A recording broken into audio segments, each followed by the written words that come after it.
hoje a gente vai falar de memórias, tá? Então essa parte de memórias é dividida em básico, que é uma parte mais básica de memórias, e a parte específica do PIC.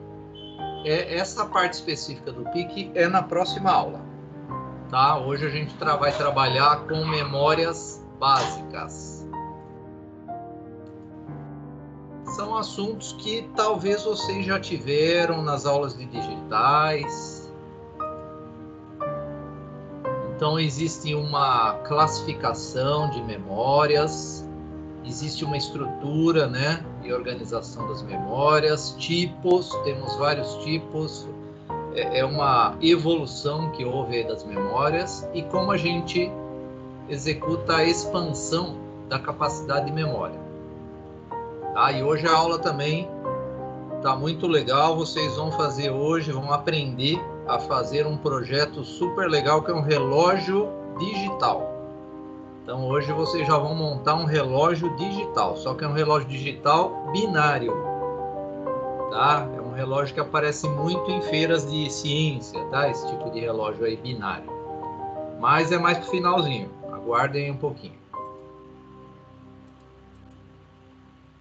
Então, falando de memórias, então memórias são dispositivos que armazenam informações codificadas digitalmente, que podem representar números, letras, caracteres quaisquer, comandos de operações, endereços ou ainda qualquer outro tipo de dado.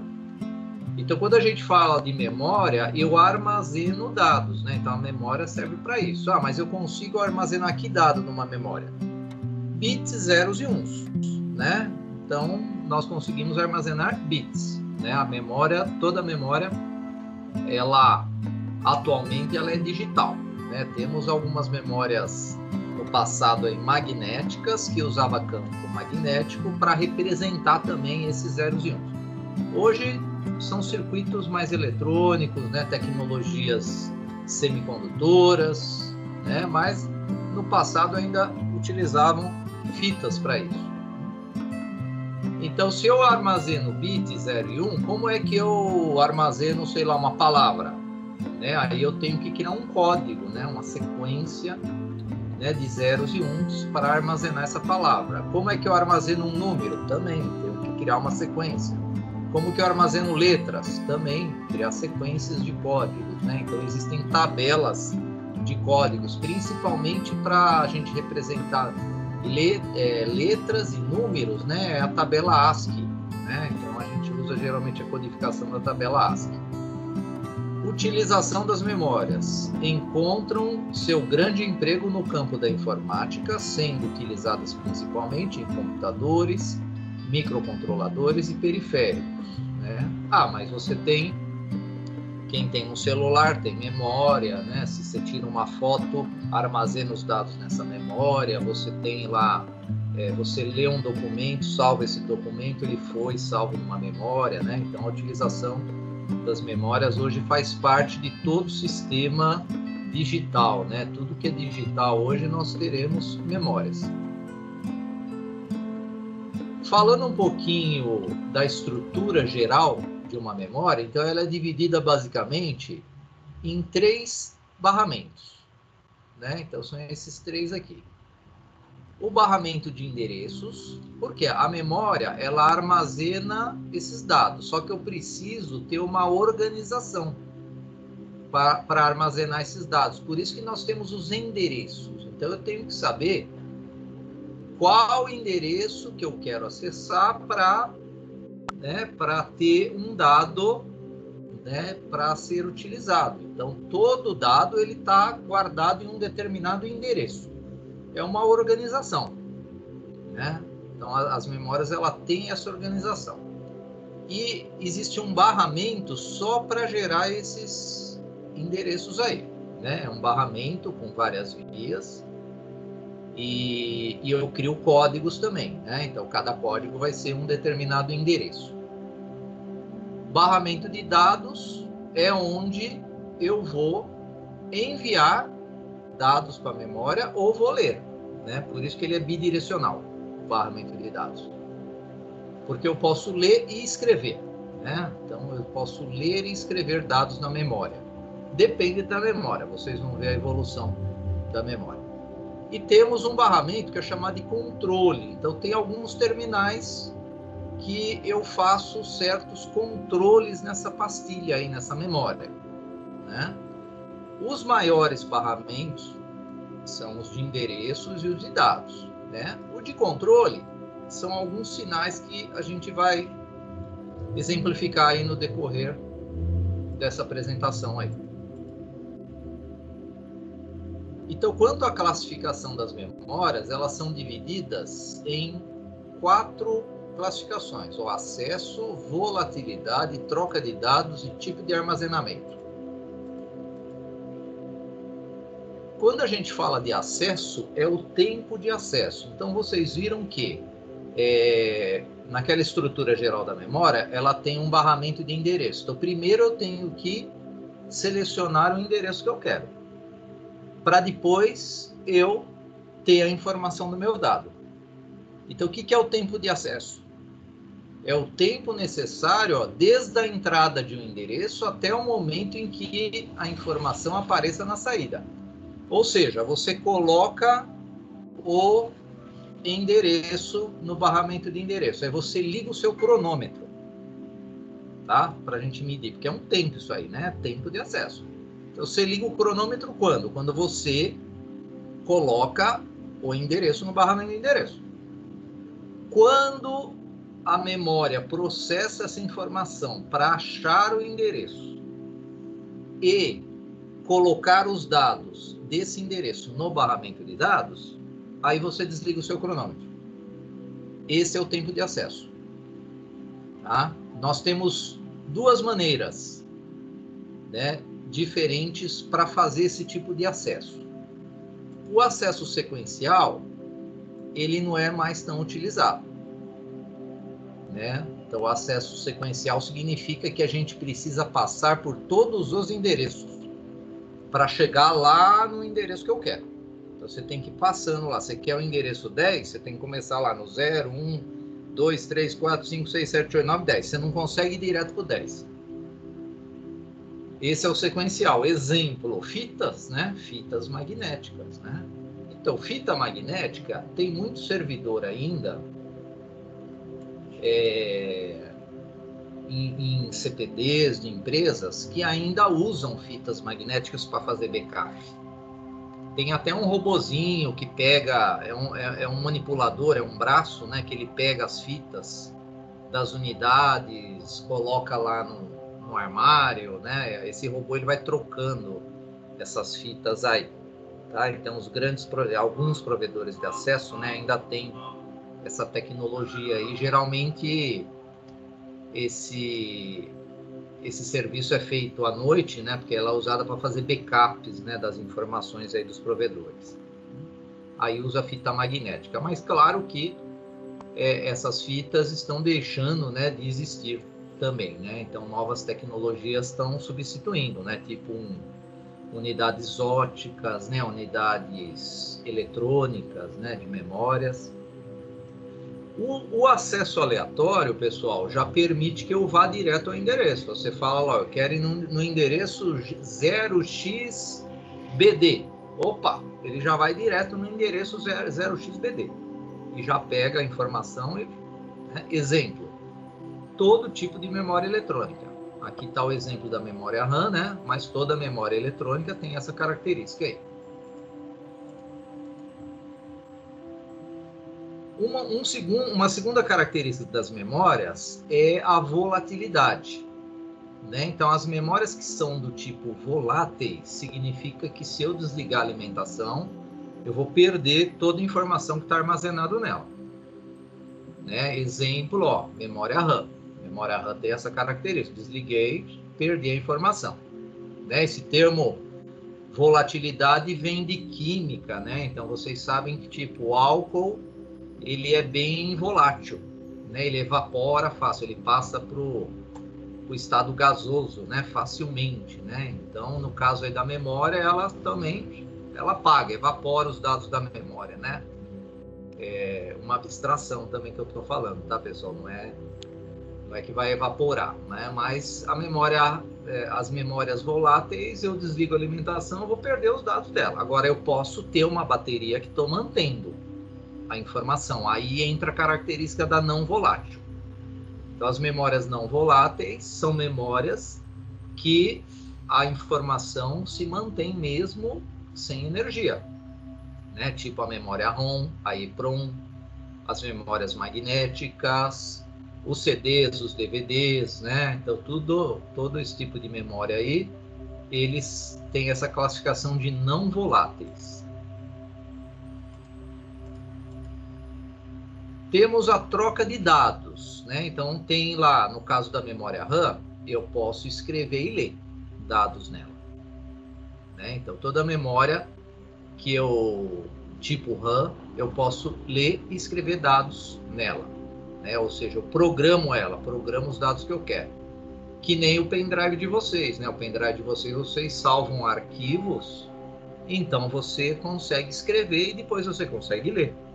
Agora, existem memórias que é só leitura, né? Então, é as memórias do tipo ROM. Inclusive, o ROM vem de Read Only Memory, né? Memória apenas de leitura. Ela já foi feita uma gravação nela, processos industriais de gravação, que ela já vem pronta, né?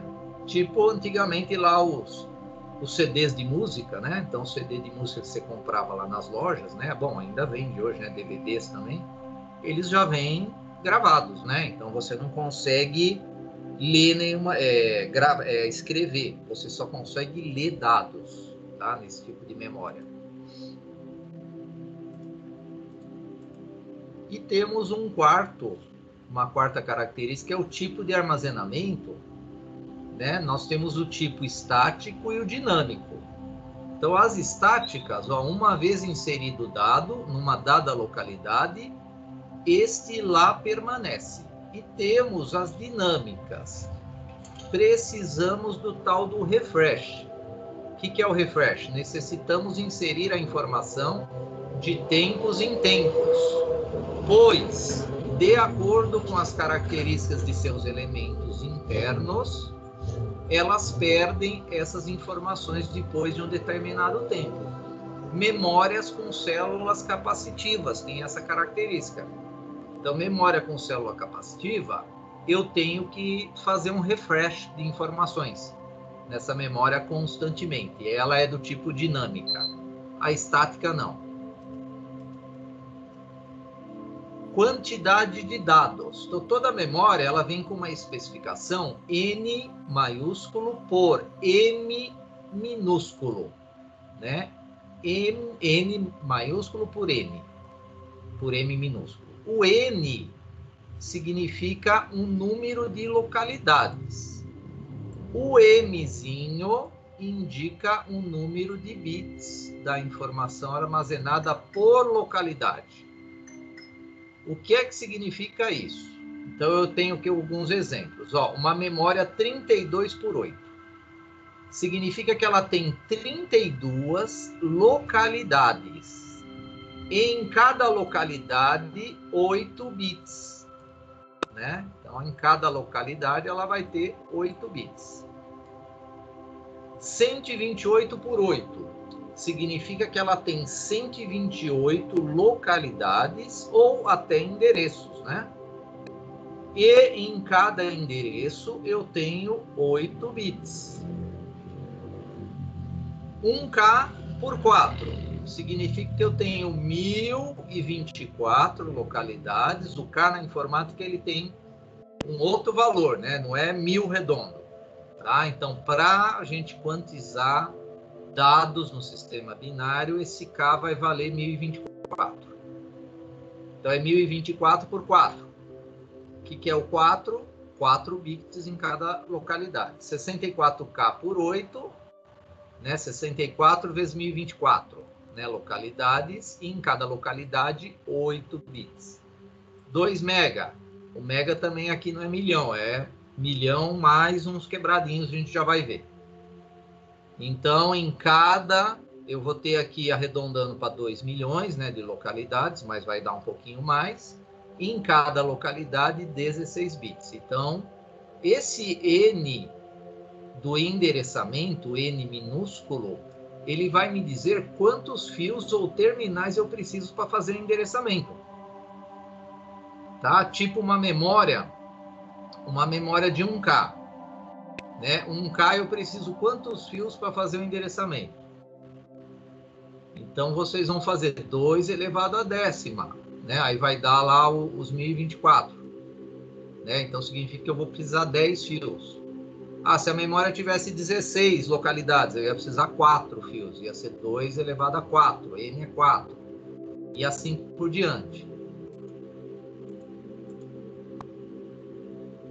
Aqui, ó, o quilo é 2 elevado a décima.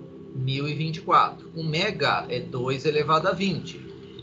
1.048.576.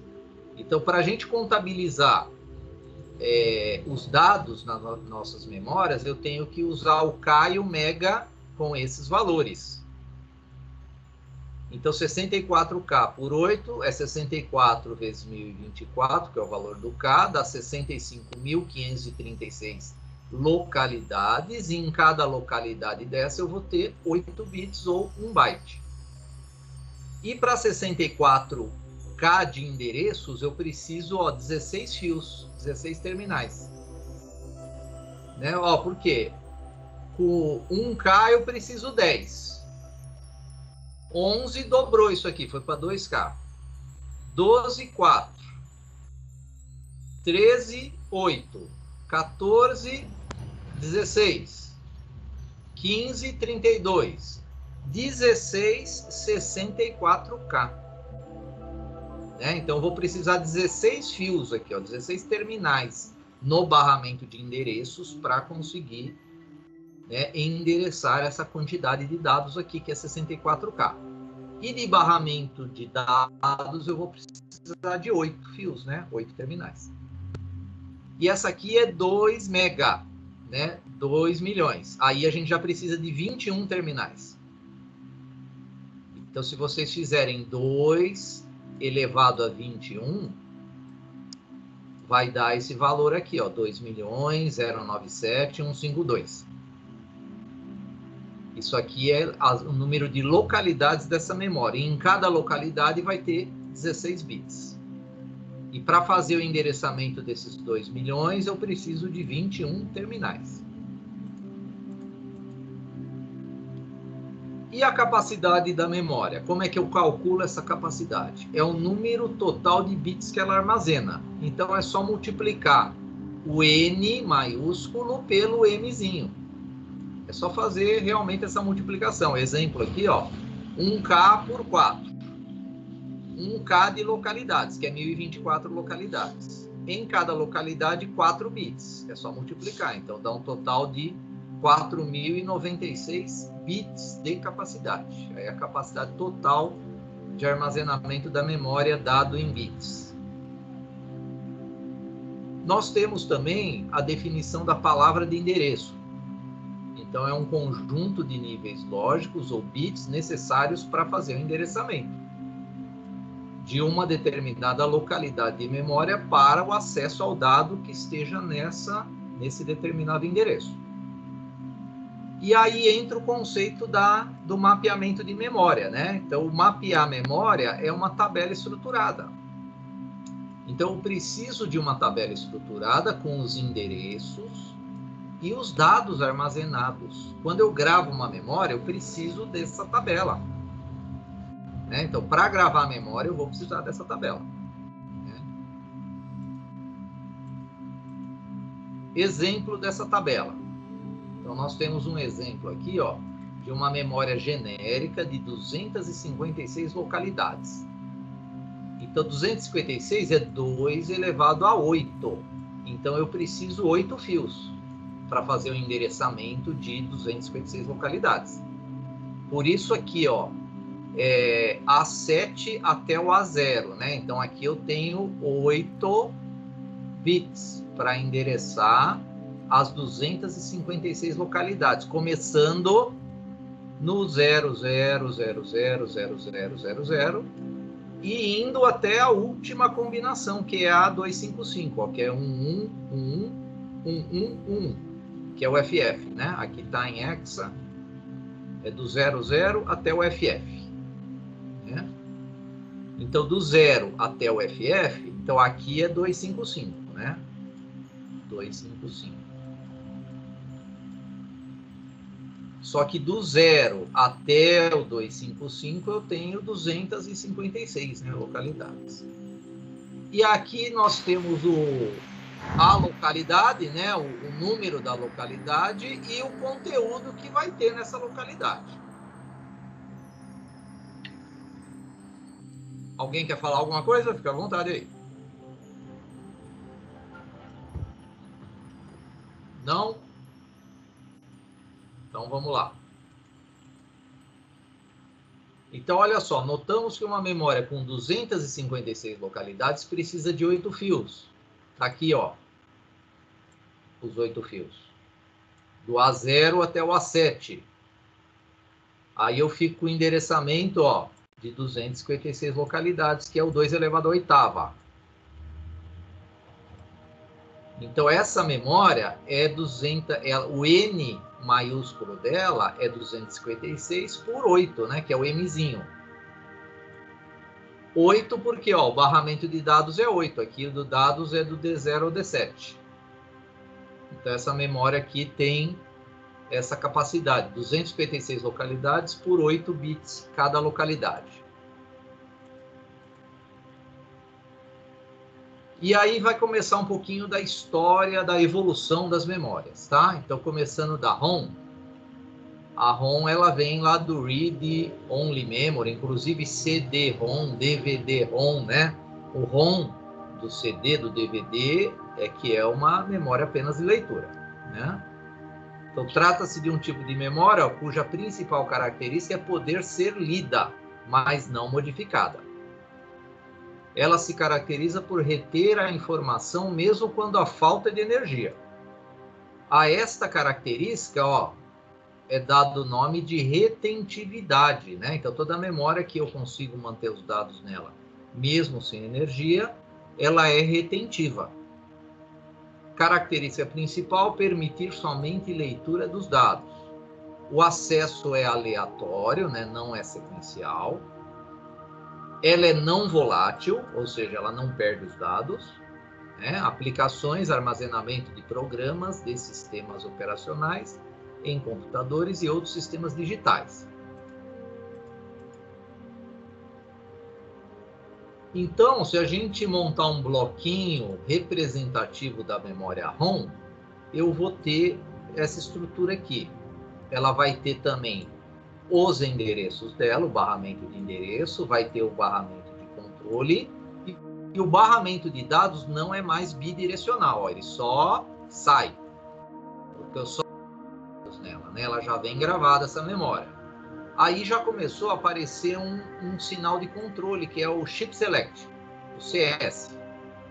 Ele é barrado porque ele é ativado com 0. Né? Então, todo sinal com a barrinha em cima, eu ativo com 0. Ó, 0 habilita, né? Ou eu ativo com 0. Ele também, alguns fabricantes, usam o termo CE, que é Chip Enable, tá? Ou Chip Select ou Chip Enable. Então, eu habilito a pastilha. Por quê? Não sei se vocês já notaram nos pentes de memória, existem vários CIs. Né? Não existe um CI com toda a capacidade de memória que você tem. Existe um pente de memória com vários CIs. E esses CIs usam o mesmo barramento. Então, eu tenho, através do comando Chip Select, do controle Chip Select, eu consigo selecionar qual daquela pastilha é que vai ser usada pelo barramento. Né? Então, vamos supor que eu tenho um barramento com 10 pastilhas. Então, eu quero usar a pastilha 5. Então, eu habilito só a pastilha 5 e coloco a informação no barramento. Né? Então, só a pastilha 5 que vai estar ativa para a informação, para ler ou escrever a informação. No caso, a memória ROM, para ler. como que é a arquitetura dessa memória aqui, ó?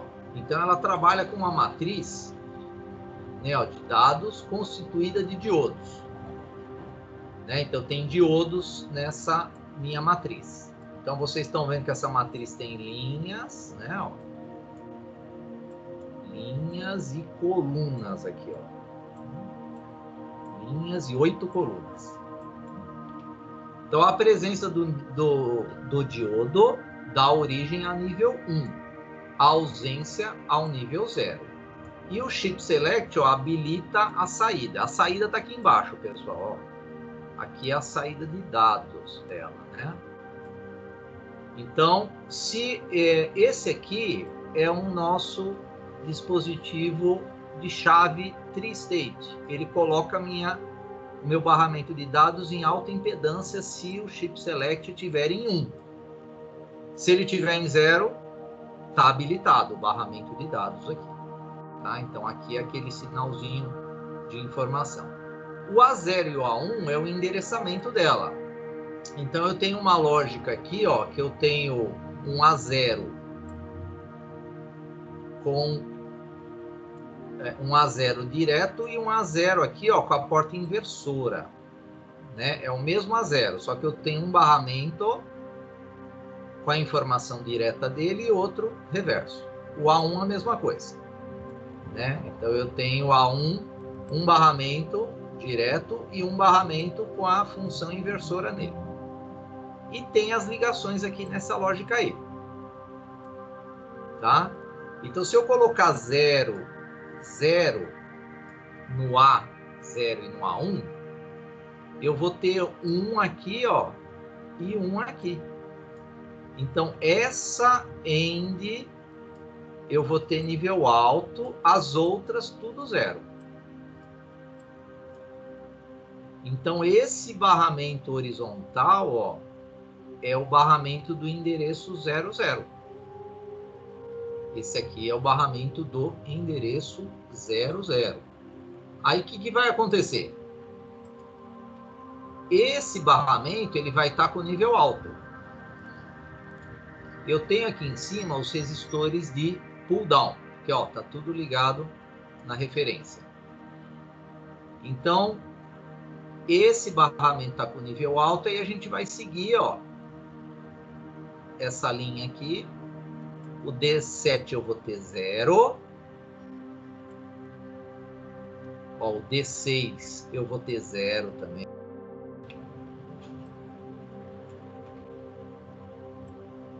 O D5, 0 também.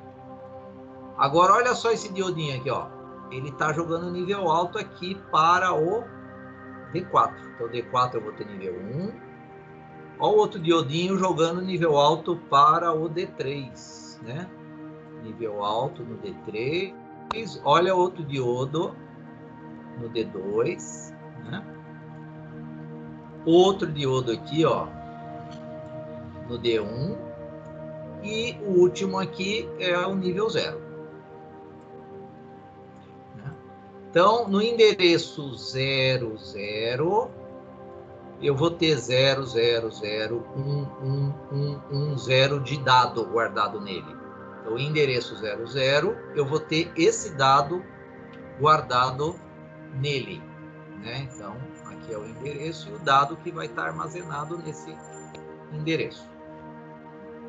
Se a gente mudar as combinações, 0, 1, aí ele vai selecionar a próxima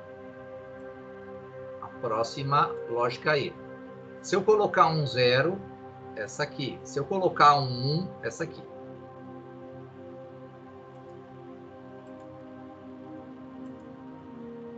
Então, aqui tem uma tabelinha.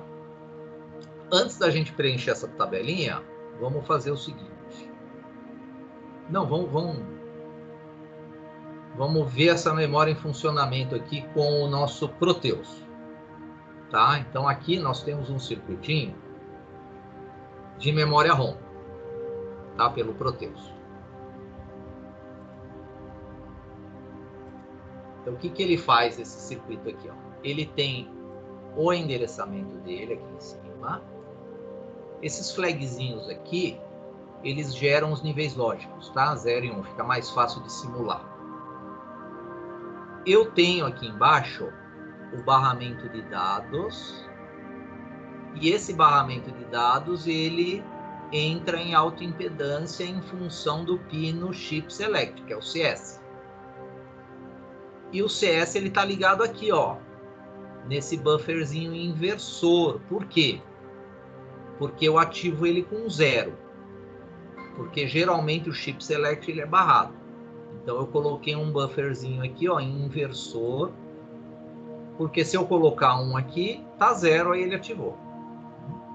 Esses quadradinhos com interrogação também é uma ferramenta do simulador. Ele vai indicar o nível lógico que a gente tem no barramento de dados, em função da matriz que eu montei. Então eu monto uma matriz e programo com os dados que eu quero, porque isso aqui é uma memória ROM. Eu não gravo, eu programo com os dados que eu quero e lá, aí eu só leio esses dados. Aqui eu tenho as informações, essas interrogações aqui do lado direito, eu tenho as informações dos endereços. Qual linha vai estar ativa? Essa lógica aqui de endereçamento é chamada de circuito gerador canônico. O que significa isso? Eu só tenho uma saída verdadeira para cada combinação de entrada. Isso aí que é um circuito de gerador canônico. Eu tenho apenas uma saída verdadeira para cada combinação de entrada. Nesse caso, nós temos 2 entradas, dá 4 endereços, né? E nós temos 8 bits de dados. Então, essa é uma memória 4 por 8. Então, esse é um circuito de uma memória de 4 endereços por 8 bits em cada endereço. Então, vamos simular ela agora. Então, nós temos aqui, ó, nós colocamos o endereço 00. Então, no endereço 00, observem qual linha que está com nível alto, ó. É essa NAND aqui, ó, que está com nível alto. Ó, o barramento de dados está em alta impedância. Por quê? Não está dando informação nenhuma, porque o meu chip select está em 1. Lembra, o chip select eu ativo com 0. Então, vamos ativar agora o chip select para ver a informação. Eu vou ativar aqui o chip select. Ó, agora ele carregou o barramento de dados. Então, ele carregou o barramento de dados com a informação 111011010. Ah, mas como é que apareceu essa informação? Em função dos diodos aqui, ó. Esses diodos enviam o nível alto e onde não tem diodo, olha lá, nível baixo. Tá? Então, onde tem nível baixo é onde não tem diodo. Então, ó, eu tenho esse endereço, o endereço 00, é essa end que está com nível alto. Todas com nível baixo. Vamos mudar o endereço agora. Vamos para o endereço 01. Olha só, mudou o meu barramento de dados. Porque agora, olha só, a minha linha é dessa end aqui, ó. Então, o endereço 01 é essa linha aqui. E essa linha eu tenho outra combinação de diodo, ó, diferente da primeira. Então, ela está gerando aqui os dados, o byte 01011011. Vamos mudar agora para o terceiro endereço, que vai ser 10.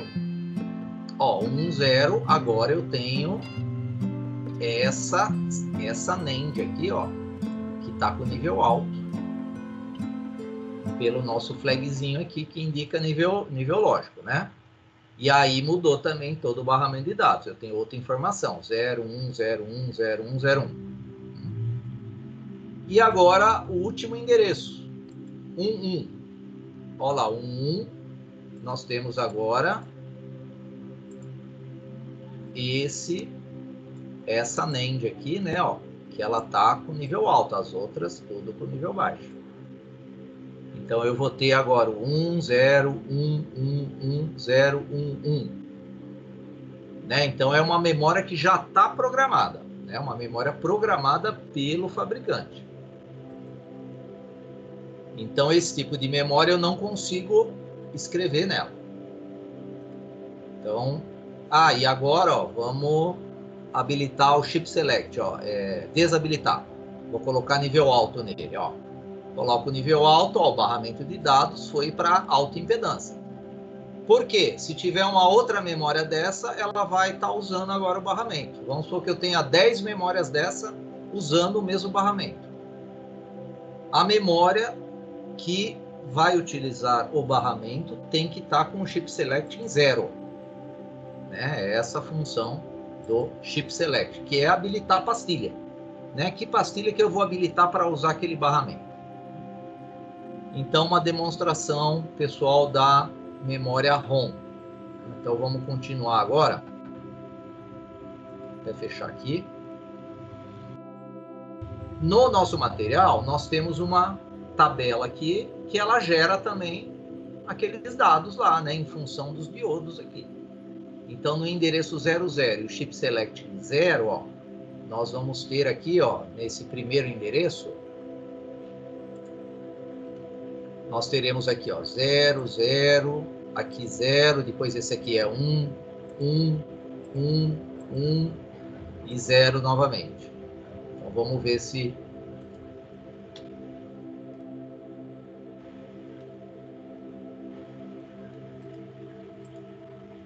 Então, tá aí, ó. Né? Então, a tabelinha aqui tem uma animação que ela vai preenchendo. O endereço 01, né? O 01 vai ser essa ainda aqui, ó. Né? Então, a gente tem que olhar para essa linha e ver os níveis que a gente vai ter aqui no barramento. Ó, começando primeiro com 1, depois vem 0, 0, 0, depois vem o 1, esse aqui, né? 1, 0, 1, 0. Oi, pode falar. Eu não lembro agora, mas qual é o nome desse componente ali no final do barramento? Esse aqui é um tri-state. É um bufferzinho de alta impedância. Beleza, obrigado. Ele é chamado de tri-state porque o terceiro estado dele é a alta impedância, né? Então ele trabalha com 0, com 1 e ele abre o nosso barramento. É esse aí. Beleza, valeu. O endereço 10 com o Chip Select em 0, ó, vai dar essa informação aqui. Então agora ele vai dar essa lógica aí que tá com o barramento em nível alto, né? Então vai dar 4 zeros, né, no começo, ó. Depois 2 uns, mais um 0 e mais um. O último endereço é o 11. Aí ele passa para essa última aqui, né? Para essa última end aqui, ó. Então, essa aqui, o primeiro, ó, é 0. Depois vem 3 uns, 0, 1, 1, 0. E nessa última combinação aqui, ó, o Chip Select foi para nível alto. Então, significa que o nosso barramento foi para alta impedância, tá? Nessa última linha da nossa tabela aí, ó. Então, fica tudo em alta impedância. Então, uma demonstraçãozinha aí da memória ROM, tá? Então, essa parte aqui, ó, de demonstração é o circuito que eu já expliquei para vocês. Então, antes de trabalhar com a tabela, eu já fiz essa demonstração. Ó, quem quiser, ó, é só montar, tá? Pode montar esse circuitinho aí, ele funciona legalzinho aí no Proteus. Memória PROM agora. Então, vocês viram que a anterior era a ROM. Apareceu um P agora, ó. Apareceu um P na frente do ROM. P de programável, né? Programável e apenas de leitura. Então, permite o armazenamento dos dados pelo próprio usuário, porém feito de modo definitivo. É aquela memória que você programa uma vez. Utilizam transistores bipolares e estão praticamente obsoletas. Após a programação, essa PROM, olha só, ela vira uma ROM. Ela perde o P de programar, porque não dá para programar ela novamente, né? Então, o princípio básico de programação ou armazenamento de dados dessa PROM é o de destruir, através de nível de tensão conveniente especificado pelo fabricante, as pequenas ligações semicondutoras existentes internamente nas localidades onde se quer armazenar a palavra de dados conforme o endereçamento feito. É como se você queimasse fusíveis, né? Mas você destrói uma ligaçãozinha semicondutora através de nível de tensão, né? Então ela é não volátil e ela tem acesso aleatório, né? Também, né? Característica da ROM, né? Isso aqui. Então aquele termo lá de queimar memória, né? Porque às vezes você está pensativo, tal, né? E alguém fala, ô, você está queimando muita memória aí. Veio daqui, né? Porque antigamente era assim que a gente programava as memórias. A gente tinha que ter lá um gravador de memória e a gravação era por essa destruição, era queimar mesmo memória. Então, olha aqui nós temos uma matriz que ela tem esse elemento, né? E a simbologia dele, ó, é difusível mesmo, ó. Então, se vocês olharem aqui a matriz, tem partes que tem o elemento condutor e tem parte que ele foi queimado, ó. Então aqui está aberto, aqui ele foi queimado. Então ela vem de fábrica com todos os elementos condutores dentro. Aí você na programação você queima eles. Você queima onde a informação vai ser zero, né? Onde nós teremos informação zero, aí ele tem que queimar essa ligação aí. Então, existe tecnologia de famílias TTL e MOS, né? São tecnologias de construção, né, desses tipos de memória. Existe, ó, a Masked ROM. Nesse tipo de ROM, os dados são inseridos durante a fabricação do dispositivo, utilizando-se uma máscara. Processo análogo ao da fabricação de uma PCI, que a PCI você tem lá a sua matrizinha, né?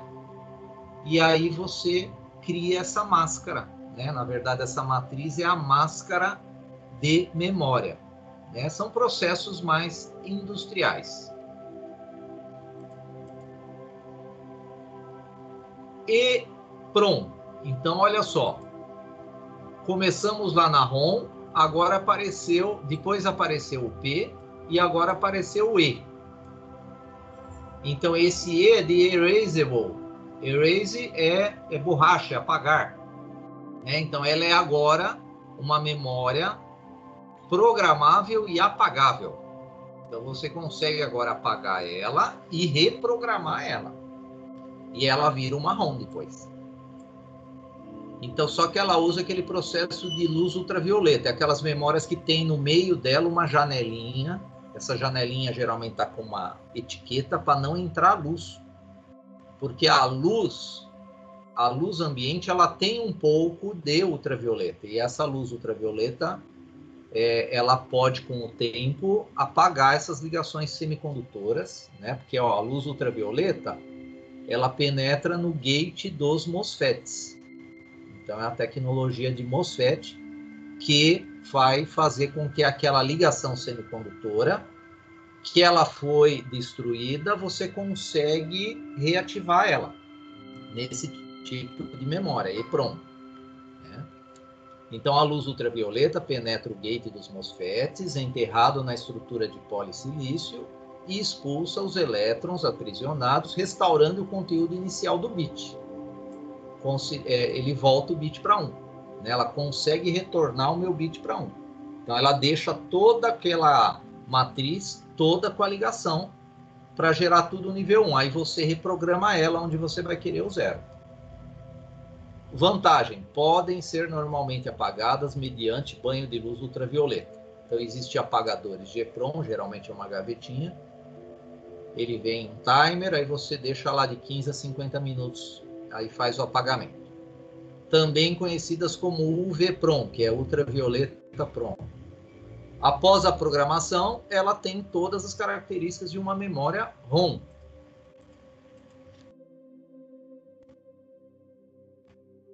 Então, essa memória EPROM, ela tem essa janelinha aqui no meio. Então, nesse exemplo aqui, nós temos uma de 2K por 8. 2K de endereçamento, então é 2048. Então, eu preciso de 11 terminais para fazer o endereçamento. Por isso que vai do A0 ao A10. Né? Então, ela tem o chip enable, que é igual ao chip select. Ela tem 8 fios aqui no barramento de dados, porque ela é por 8. Ela tem os pinos OE, habilitação de saída, né? Output Enable. Ela tem o PGM, que é a programação. Então, a habilitação da programação dela, porque essa, depois que você apaga, você precisa programar. E eu preciso programar ela com uma tensão de programação, né? No pino VPP.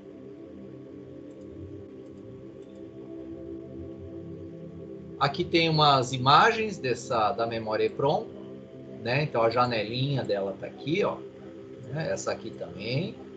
E aqui é um apagadorzinho de EPROM, é uma gavetinha, né? Que você tem um timer aqui. Aí aqui você liga a luz ultravioleta que está dentro dela, você põe as EPROMs aqui na gaveta, fecha ela, e o timer vai te avisar o tempo que você programou. Então, antigamente, para a gente reprogramar BIOS de computador, né, os computadores antigos, eles tinham esse tipo de memória. Então, para reprogramar a BIOS ou firmwares de equipamentos, antigamente era tudo assim. Né? Você tinha que abrir o equipamento, você tinha que tirar o CI lá de dentro, né, o chip da memória, você tinha que colocar ele aqui no apagador, depois você tinha que pegar ele e colocar num gravador, né, com um novo firmware que o fabricante mandou.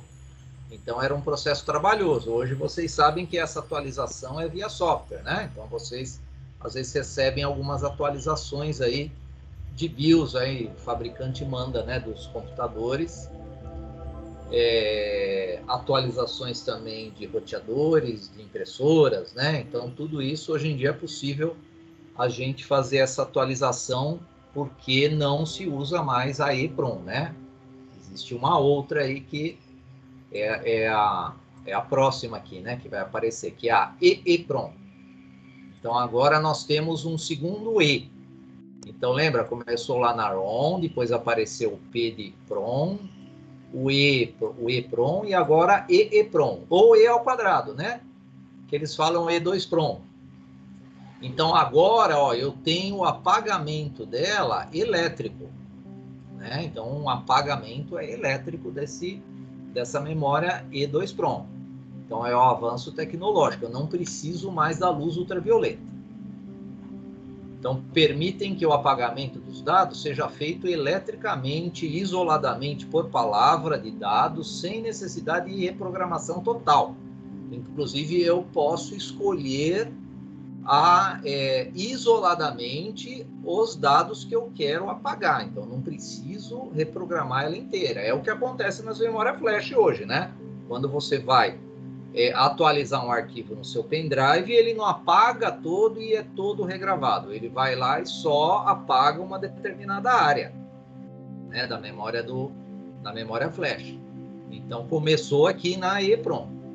Com o seu surgimento, tornou-se possível a programação da memória dentro do próprio circuito. Então, eu não preciso mais tirar, né? Tirar lá, fazer todo aquele processo que eu comentei com vocês. Abrir o equipamento, tirar o CI, pôr na gaveta de apagamento de EEPROM, né? Pôr no gravador. Então, eu não preciso mais fazer isso. A gravação é in circuit. Agora é a gravação in circuit. E dispensando dispositivos externos de programação, apagamento e apagamento. Então, a representação dessa memória, né, também é o nosso retângulo. Essa aqui é de 8K, ó. Então, 8K eu preciso 13 linhas de endereço. Por isso que vai do A0 ao A12, ó. Os endereços. E de dados tem 8. Né? Tem 8, porque ela é de 8 bits por endereço. Aí entrou também a habilitação aqui de saída, né? E tem agora o WE. Então, o WE é a habilitação de escrita, né? Então, eu escolho agora onde que eu vou regravar ela, onde eu vou escrever. Como eu agora escrevo e leio, aí esse terminal aqui de D virou o I/O, né? I/O 0 até o I/O 7.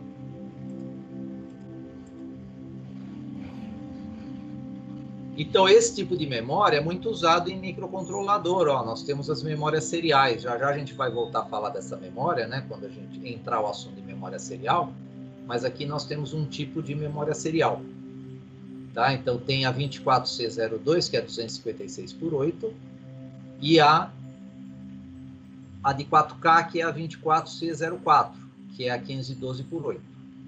Então, eu tenho uma comunicação serial, ó, por 2 fios, two-wire serial. Então, tem pinos aqui de alimentação e 2 pinos só de comunicação. Então, eu já não preciso ter aquele barramento, né, de endereços nessas memórias seriais, tá? Nem barramento de endereço, nem barramento de dados. Memórias OTP. Alguém quer falar? Então, memórias OTP. Então, a memória OTP é de one time, né? Então, eu programo ela uma vez. Né? Então, tem microcontrolador que tem essa memória. Ele é mais barato. Né? Por isso aqui, ó, a vantagem é o preço. Né? Então, tem microcontrolador que, em vez do F, né, o nosso é 16F. Ou quando vem o C, é que a memória é OTP.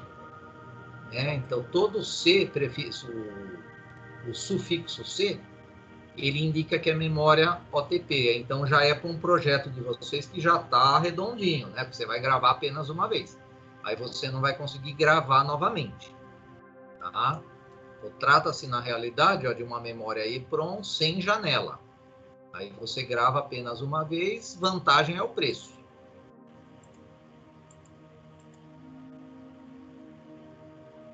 Memória flash é o que a gente... Né? Então, memória flash, inclusive o 16F, o F é de flash, né? O 18F, F de flash. Então, é um tipo de ROM programável e apagável eletricamente, porém em blocos agora, não em bytes. Utiliza tecnologia construtiva que permite sua programação em velocidade muito alta, por isso que vem o nome flash, né? E com alta capacidade de armazenamento.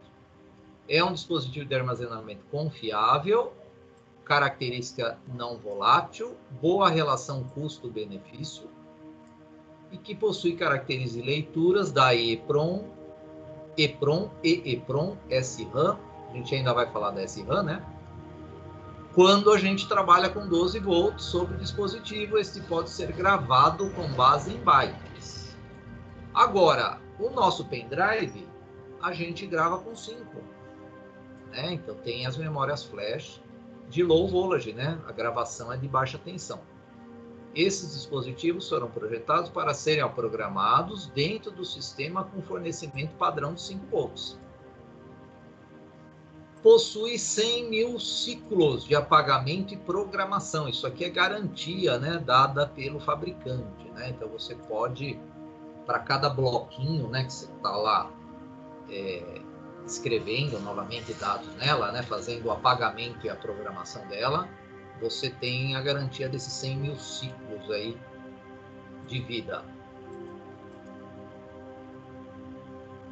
E hoje em dia é muito comum a gente utilizar esse tipo de memória nos computadores, nos HDs de estado sólido, né? É esse SSD, Solid State Disk, é disco de estado sólido. Né? Então, o preço está caindo, né? Cada vez mais, né? Porque os computadores que geralmente têm esse HD, SSD, ele é um pouco mais caro. Tá? Então, ele é um pouco mais caro. Porém, ele traz muitas vantagens, né? Então, o desempenho do computador melhora muito, porque o tempo de acesso é muito pequeno em comparação com um HD mecânico. Então, todo SSD, só do fato de você trocar o SSD, trocar o HD pelo SSD, você já ganha um desempenho aí em torno de 15 vezes aí de tempos de acesso aí. Isso aí deixa o computador bem mais rápido, né? Os SSDs.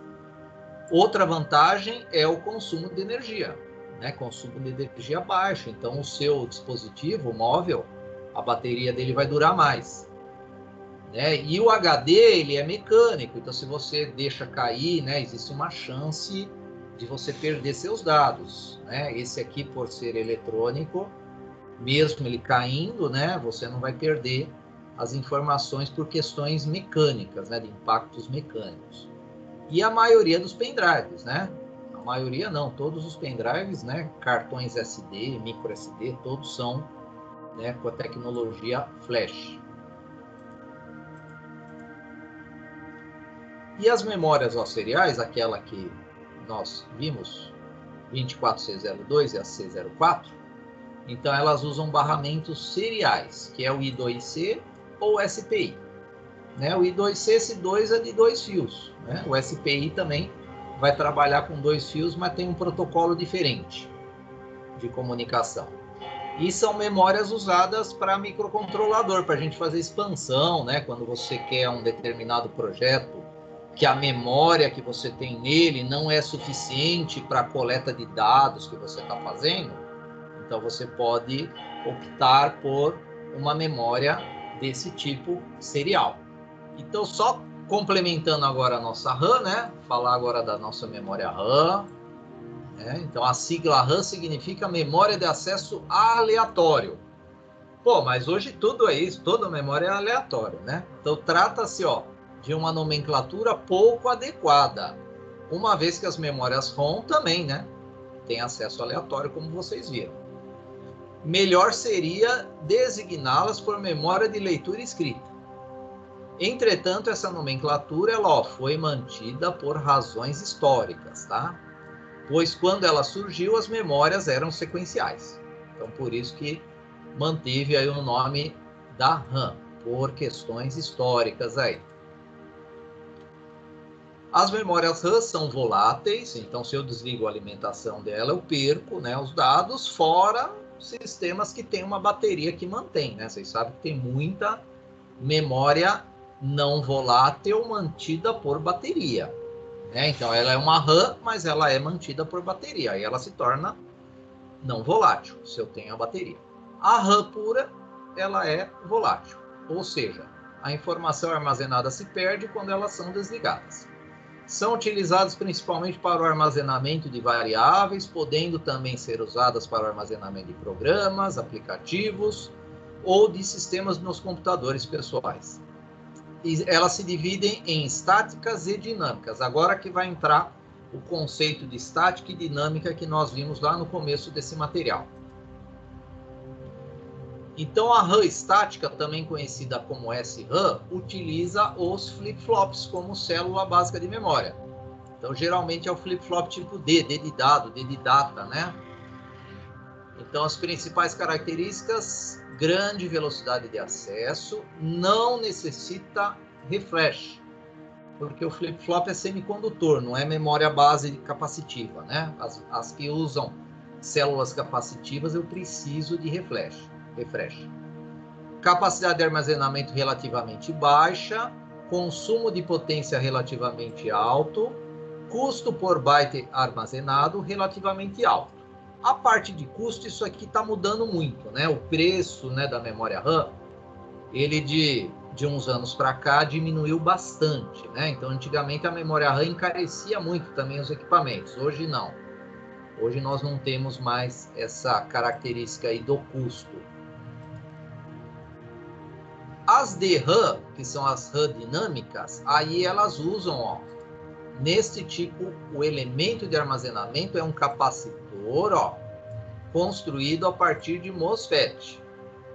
Né? Então, eu tenho aquelas placas condutoras paralelas com dielétricos, né, envolvidos. Então, eu tenho um capacitor aí nesse tipo de construção. Então, a velocidade de acesso, ela, comparada com a SRAM, é mais baixa. Ela necessita de refresh, que são os ciclos de recuperação. Então, ou seja, a cada X microsegundos ou até milissegundos, eu preciso ficar reinserindo os dados se eu for utilizar aqueles dados. Capacidade de armazenamento é alta, consumo de potência é baixo. Então, a RAM, ela tem um bloco representativo que também tem lá o nosso barramento de endereços, tem o barramento de dados. O barramento de dados é bidirecional, porque eu leio e escrevo nela. Ela vem com um sinal de controle que é o R/W barrado. Então, é o tal do read, write, leitura, escrita. Então, quem é barrado é o W. W é escrita. Então, eu ativo com 0, né? 0 que eu ativo a escrita, 1 leitura. Né? Então, eu coloco nesse pino a informação 0 para escrever. Ou eu coloco 1 para ler. Por isso que o nosso barramento é bidirecional. Então, ela tem uma estrutura de matriz também, porém a célula dela agora não é mais aquele diodo, né? É um flip-flop que tem aqui, ó. E aqui é justamente o flip-flop D. Então, tem as saídas Ds aqui, né? Então, esse lado esquerdo é as saídas Ds. O lado direito é o comando, o controle read-write, né? Em todas as células tem esse comando. O circuito de endereçamento é o mesmo, não mudou. O que entrou agora é o chip select no circuito de endereçamento. Por quê? Se eu desligo esse pininho do CS, ó, se eu coloco 0, né, no CS, eu desligo toda a seleção, ó, de todos os flip-flops. Todos os cell aqui, ó, esses comandinhos cell, eles vão estar desligados. Né? Então, eu não tenho aquele tri-state aqui no barramento dela. Eu desligo pela célula mesmo de memória, no caso é o flip-flop tipo D. E essa aqui, ela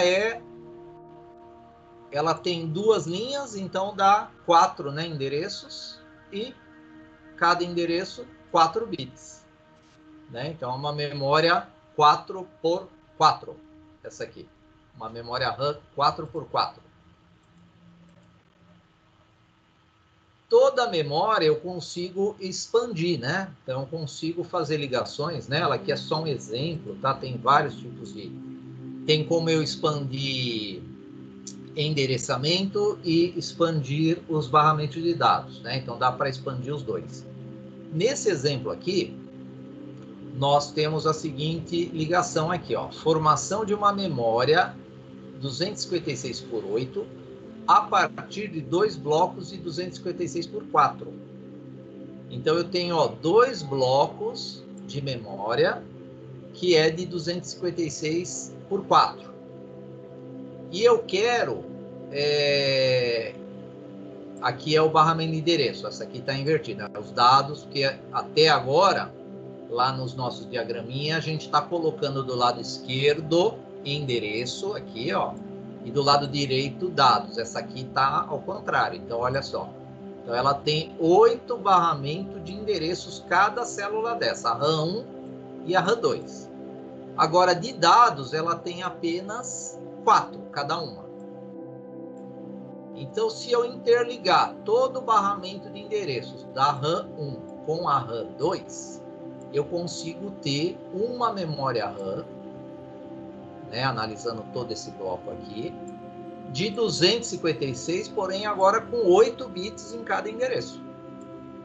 Né? Cada uma vai guardar metade do byte, que é um nibble. Né? Então, a RAM 1 vai guardar um nibble high. E a RAM 2, o Nibble Low, né? Os 4 bits baixos e os 4 bits altos aqui.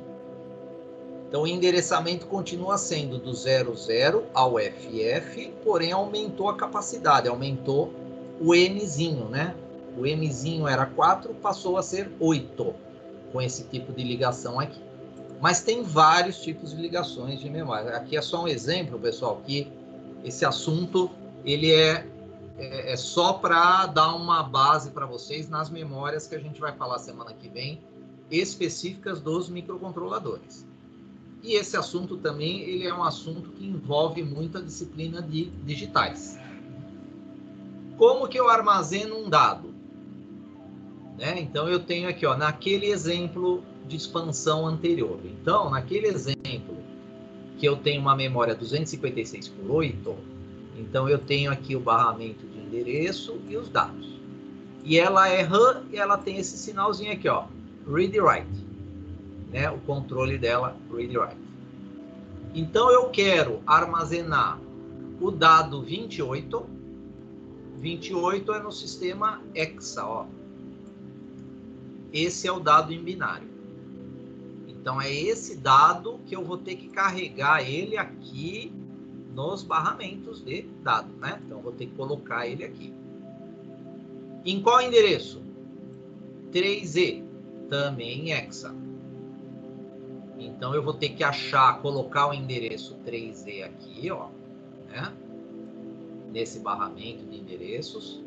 Habilitar a função de escrita e depois carregar o barramento de dados para ela armazenar. Inclusive, dá para a gente fazer experimentos, né, com esse tipo de memória aí.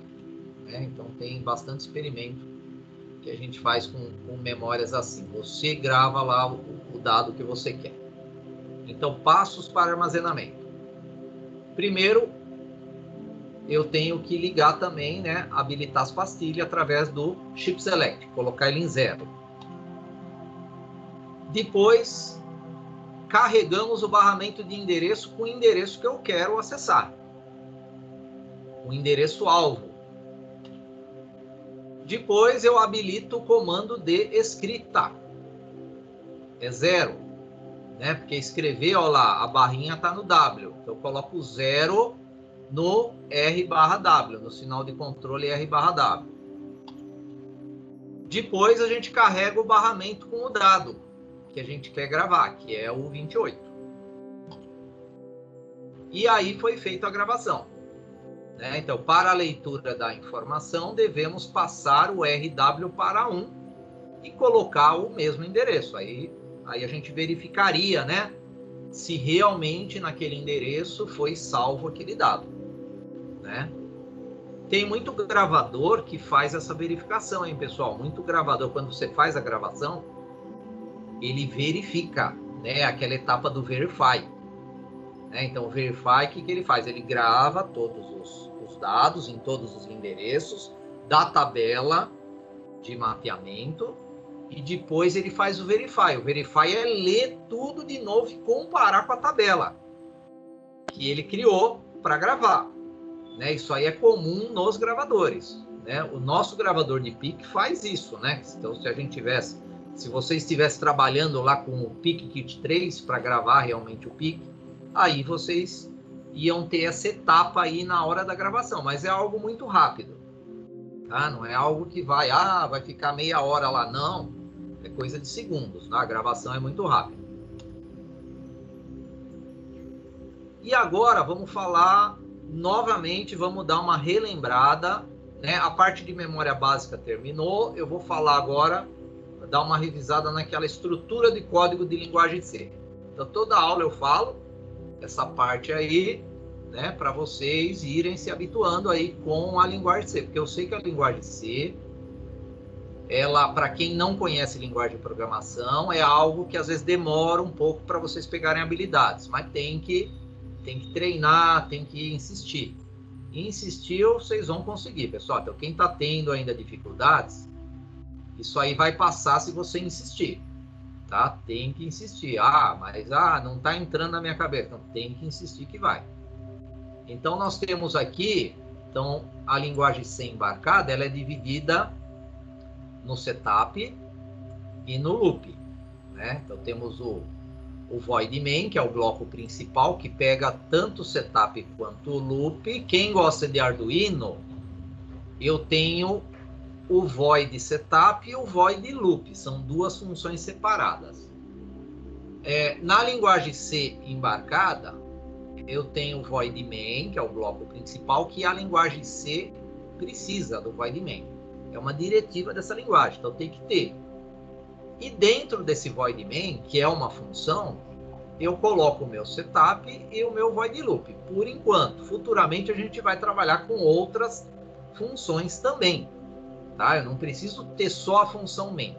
A função main ela é exigida pelo compilador, mas eu posso ter outras funções fora a main. E aí, na parte do setup, nós temos aquele Adcom 1 igual a 7, que é para trabalhar com as portas todas digitais, né? Então, tudo que é analógico vira digital, inclusive no código de hoje vai precisar isso aqui, hein? Porque a gente vai trabalhar com pinos analógicos e eu quero trabalhar como digitais esses pinos, né? O tris configura, quando eu escrevo tris, só o tris sem o ponto, eu estou configurando o byte. E o registrador tris é aquele que configura o pino como entrada ou saída. 0 saída, 1 entrada. Se eu coloco o ponto, que nem aqui, ó, tris, ponto, e o nome do bit, aí eu faço a configuração do bit só. Então, isso vale para qualquer registrador, não só o tris, né? O tris é o que configura entrada e saída. O port configura o nível lógico. Então, cada registrador vai ter a sua função. E no bloco de loop infinito, geralmente a gente usa o IO1. Né? O IO1 é usado para loop infinito. E dentro desse bloco é onde eu ponho as ações do meu projeto. Então, quando vocês montam um fluxograma para dar solução para o projeto, o fluxograma vai estar aqui nesse código, no void loop. Então, tem teste condicional, que lá no fluxograma é o losango, né? Então, o if é o losango do fluxograma.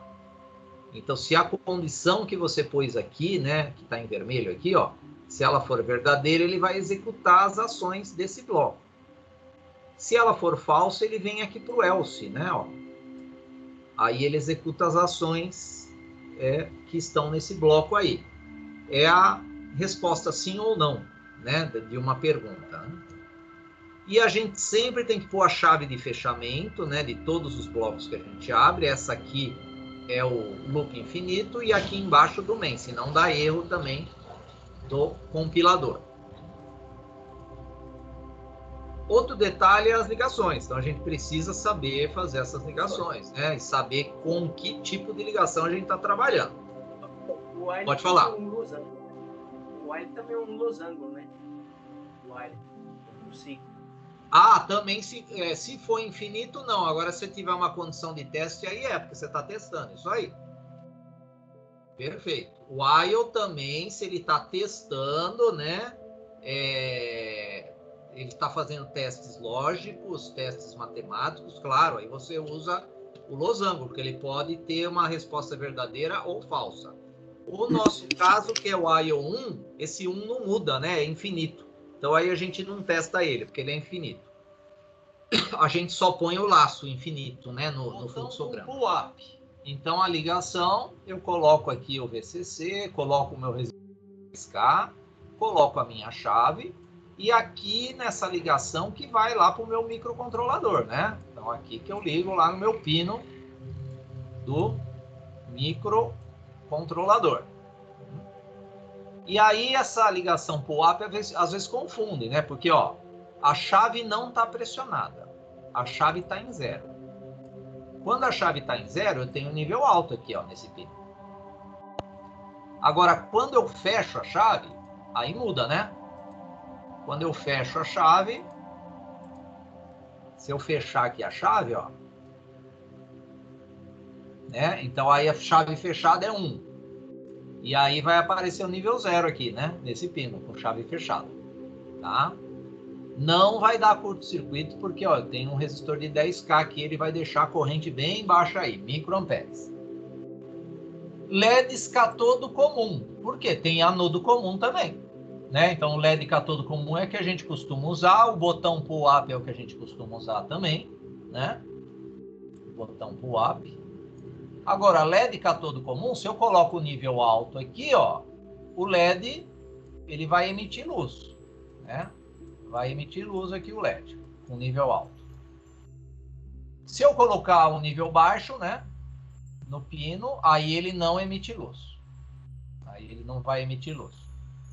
Né? Então aí eu preciso saber disso para fazer minha programação lá, né? Opa, eu quero que o LED liga, eu coloco nível alto ou nível baixo. Ah, se o meu botão está pressionado, é nível alto ou nível baixo?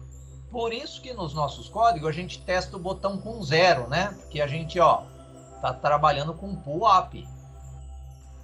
Por isso que eu faço aquele B, já usando lá aquela diretiva do define, né? A gente faz assim, ó, B0 igual a 0. A gente faz esse teste, né? Porque esse teste aqui é quando alguém apertou o botão, que aí deu 0, né? Quando eu aperto o botão dá 0. Agora, se a gente mudar essa ligação para pull down, inverter o resistor com o botão, aí esse teste tem que ser para 1, tá? Tem que mudar esse teste aqui. Não é mais 0.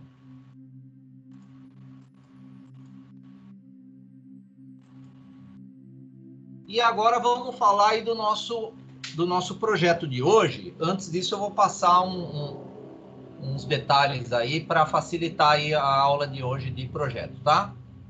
Então, é um relógio digital binário que vocês vão fazer. Dá para fazer, é bem fácil, vocês vão ver, não é nada complicado, tá?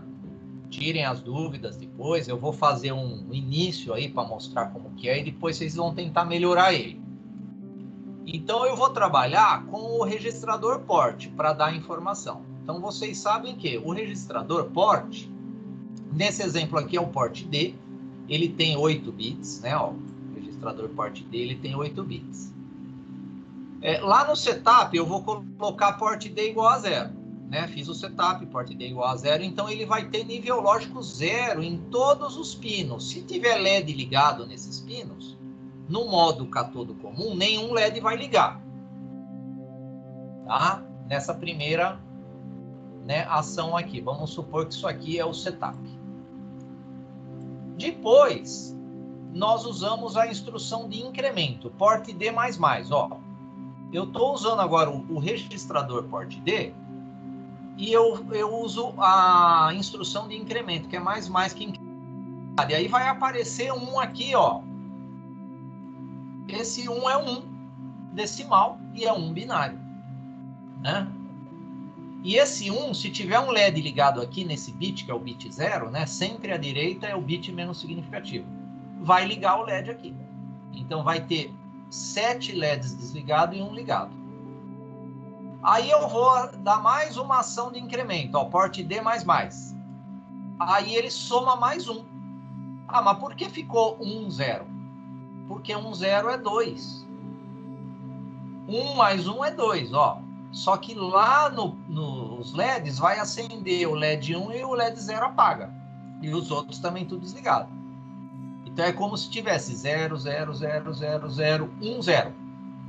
Esse 1, 0 é o 2. Depois a gente faz um port D++ de novo, ó. Ele soma mais 1. 2 mais 1 foi para 3. Vocês sabem que em decimal é assim. Agora em binário é isso aqui, ó. 3 é 1, 1. Aí vamos mais uma vez. Port D++ foi para 4. 4 em binário é isso aqui, ó. E assim por diante. Né? Até chegar no valor que é tudo 1.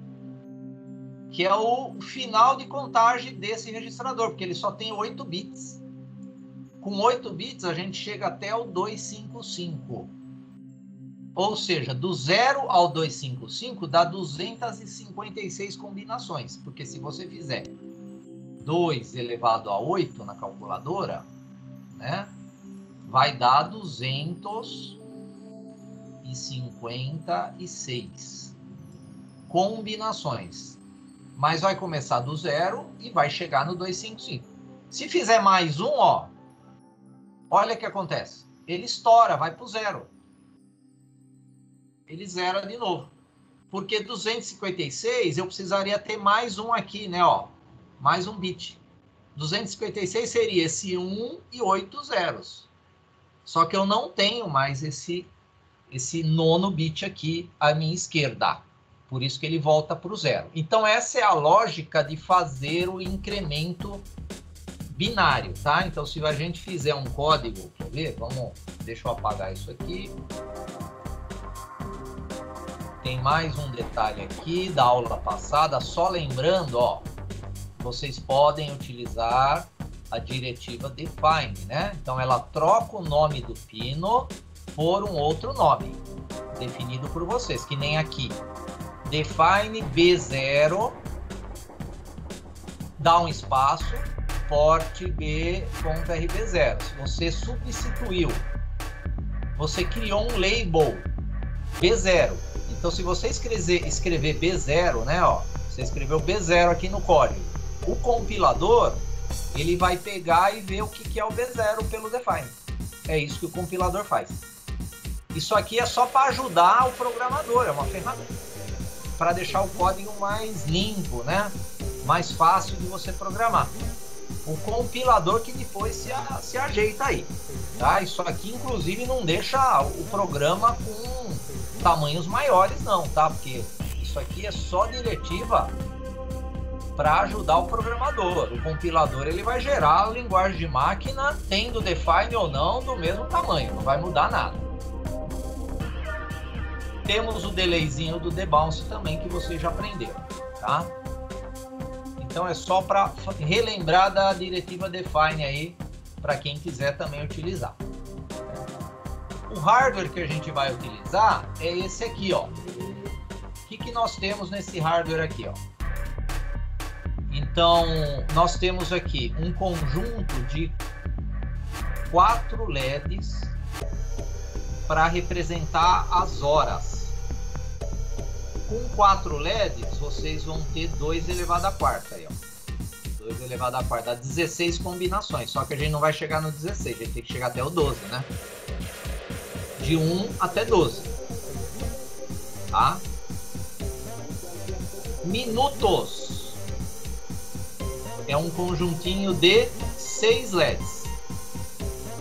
6 LEDs. Por quê? 2 elevado à sexta. 2 elevado à sexta. Ó, 2 elevado à quarta dá 16. 32, 64. 2 elevado à sexta dá 64 combinações. Só que nós vamos chegar até 59, né? Minuto é de 0 a 59. Segundos também, ó. Segundos é de 0 a 59. E nós temos mais um LEDzinho aqui para dizer se essas 12 horas que você está é do meio-dia, aqui é da meia-noite ao meio-dia, o AM, e o PM é à tarde, é do meio-dia à meia-noite, o PM. Então ele tem que dizer qual horário que você tá, o AM ou o PM. E tem um LEDzinho de ajuste, por quê? Vocês têm que ajustar, né? Esse relógio tem que ajustar minuto e hora, né? Então nós criamos aqui 4 botões, ó. Com 4 botões, desses 8 a gente vai usar só esses 4 aqui, ó. O B0 até o B3. O B0 ele ajusta minuto, o B1 ajusta hora, o B2 incrementa o ajuste que você selecionou e o B3 volta para o relógio. Então, quando você selecionar o B0, entra no ajuste do minuto. Aí esse LED acende para saber que você está no menu de ajuste. Ou o B1. Quando você apertar o B3, ele volta por e o LED de ajuste apaga. Aí o LED do ajuste vai apagar. Mas vamos começar montando um bloquinho desse aqui, ó. 1, um bloco de 0 a 59, que é o que vocês precisam saber como é que faz isso. Tá? Tem que saber montar primeiro esse bloquinho de 0 a 59. Então é isso que eu vou ensinar vocês. Depois é só cada um usar a sua lógica para... deu 59. Quando esse aqui chegar no 59, aí ele vai virar para o 0. Então no 60 ele vira para o 0 e incrementa 1 aqui, desse lado, que é o minuto. Quando os minutos também chegar nessa condição, de 59 para 60, incrementa 1 hora. Quando a hora chegar em 12, volta para 1. Quando o minuto chegar em 60, volta para o 0. Quando o segundo chegar em 60, volta para o 0. Então, esse primeiro bloco eu faço com vocês para vocês verem como que é.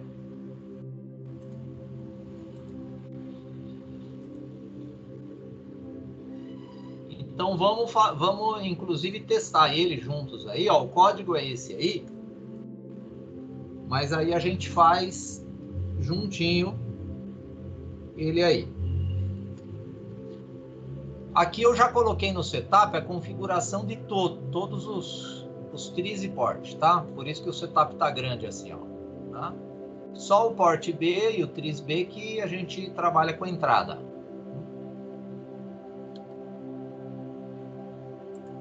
Professor? Oi? Tem um jeito mais fácil de configurar as entradas?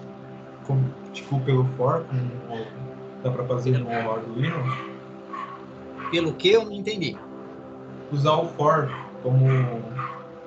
O for junto com uma matriz para identificar cada variável. Pode sim. O Arduino tem uns for lá que você vai configurando os pinos. Tem sim.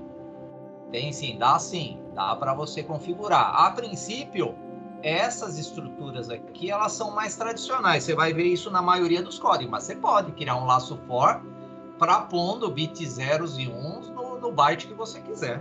Pode sim, sem problema.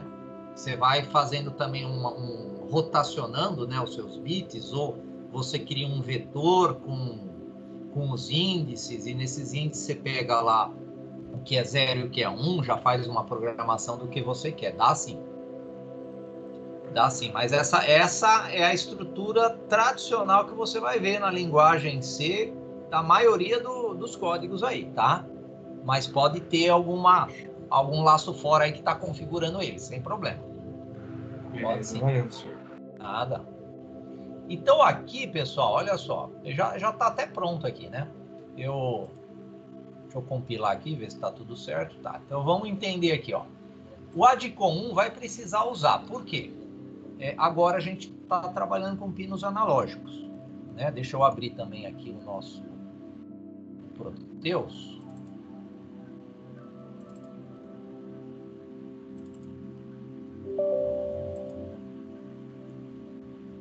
Então, enquanto o Proteus está abrindo aí, ó, vamos falar um pouquinho do código. Nesse primeiro aqui, a gente vai usar só o port D. Então, eu precisaria ter só isso aqui, ó. Né? Então, o restante eu poderia... Ó, um detalhe aqui no microC. Você quer comentar. Você pode comentar linha a linha, se quiser. Agora, você pode selecionar o bloco que você quiser, ó. Com o direito, você vem aqui, ó, comente. Aí ele comenta todo aquele bloco que você selecionou. Ele põe o barra asterisco e termina com asterisco barra. Tá? Então dá para fazer isso aí. Fica mais rápido, né? Então, porque eu só vou usar o ADCOM 1.7 e o tris-D e port D para esse exemplo aqui. Então, o que eu tenho aqui? Primeiro é o teste condicional do 60. O que é isso? Se o port D for 60, por quê? Quando ele for 59, ele vai estar aqui.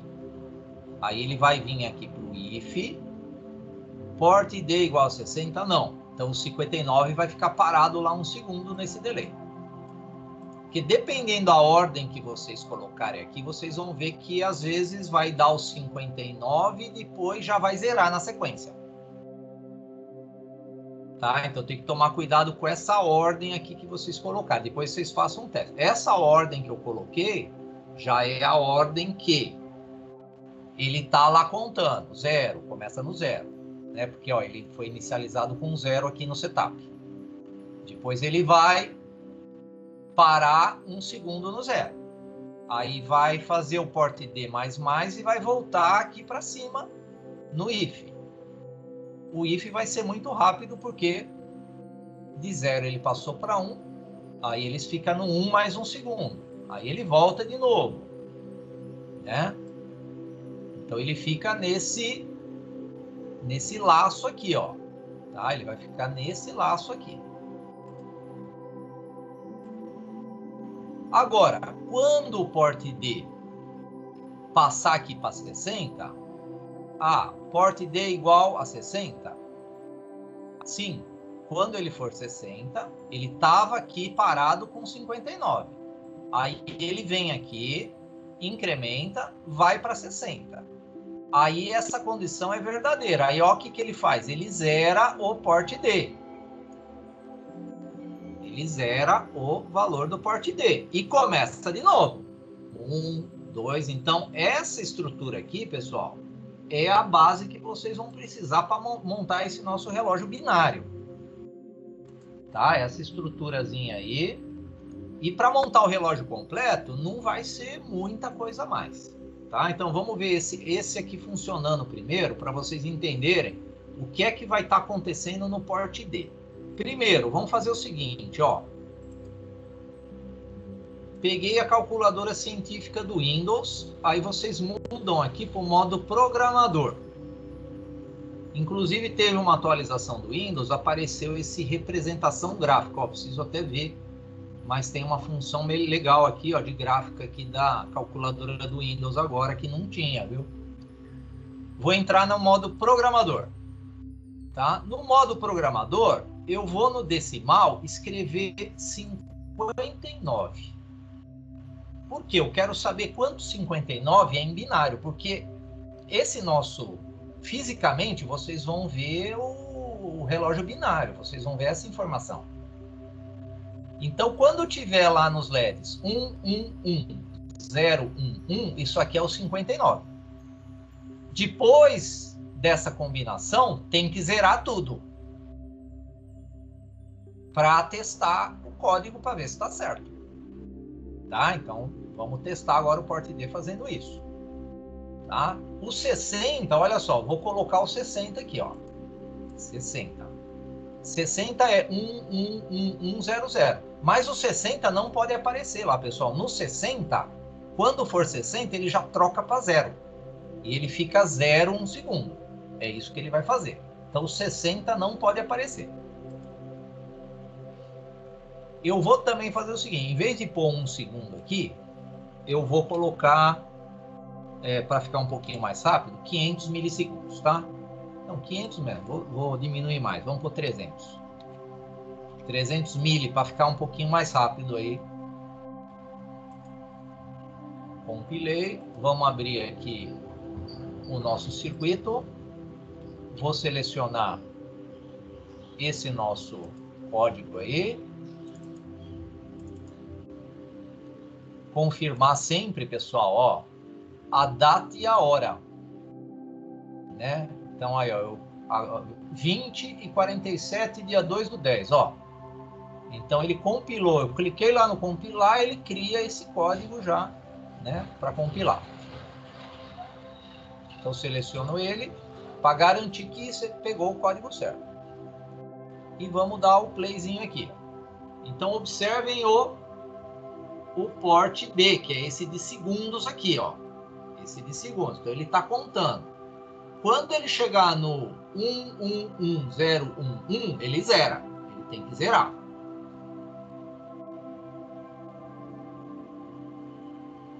Então, ele já está quase completando os bits altos lá, ó.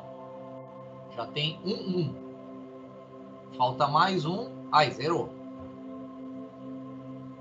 Vou esperar um pouco que gera um atraso aí para vocês, né? Na visualização de vocês, eu acho que é diferente da minha aqui. Mas observem essa sequência que eu deixei aqui destacada. Ó, 59 decimal é igual a 111011. Binário.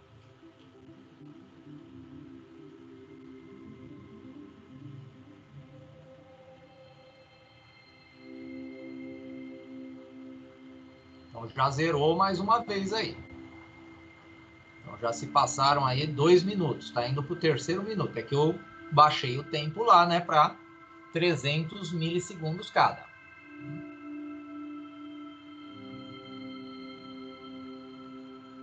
Opa, zerou de novo. Então, beleza. Aí, como é que faz agora? Ah, agora eu quero, quando der 60 aqui, incrementar um aqui, ó.